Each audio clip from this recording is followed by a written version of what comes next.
ഇന്നലത്തെ വേടൻ്റെ പരിപാടി ജനത്തിരക്ക് കാരണം ഇവിടെ മൈതാനത്ത് കുറച്ച് നാശനഷ്ടങ്ങളൊക്കെ ഉണ്ടായെന്നാണ് പറയുന്നത്. ഇതാണ്ട് ഈ പച്ച ഈ ബിന്ന് വേസ്റ്റൊക്കെ ഇടുന്ന ബിന്ന് ഒക്കെ ആ ഭാഗത്തൊക്കെ ഉണ്ടായിരുന്ന അതിനൊക്കെ എടുത്തതാ ഈ ഭാഗത്തൊക്കെ ഇട്ടിട്ടുണ്ട്. അതുപോലെ കുറേ ചെയറുകളൊക്കെ പൊട്ടിക്കിടക്കുന്നുണ്ട്.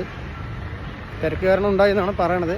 ആ ഗ്രൗണ്ടിൽ പൊതുമുതൽ നശിപ്പിക്കുന്ന ഒരു സ്ഥിതിവിശേഷം ഉണ്ടായിട്ടുണ്ട്.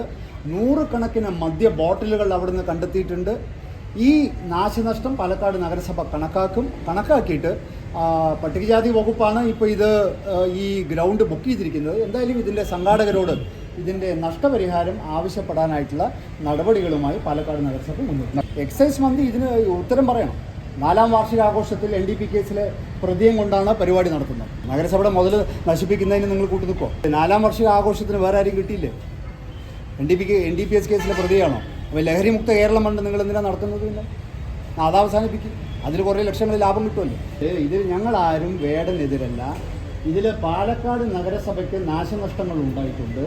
ഞാൻ ഇവിടെ ഒരു കോൺട്രഡിക്ഷൻ ചൂണ്ടിക്കാണിച്ചു എന്ന് മാത്രമേ ഉള്ളൂ.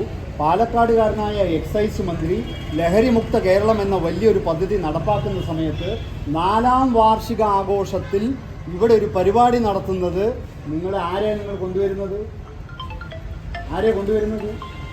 അതാണ് എൻ്റെ ചോദ്യം.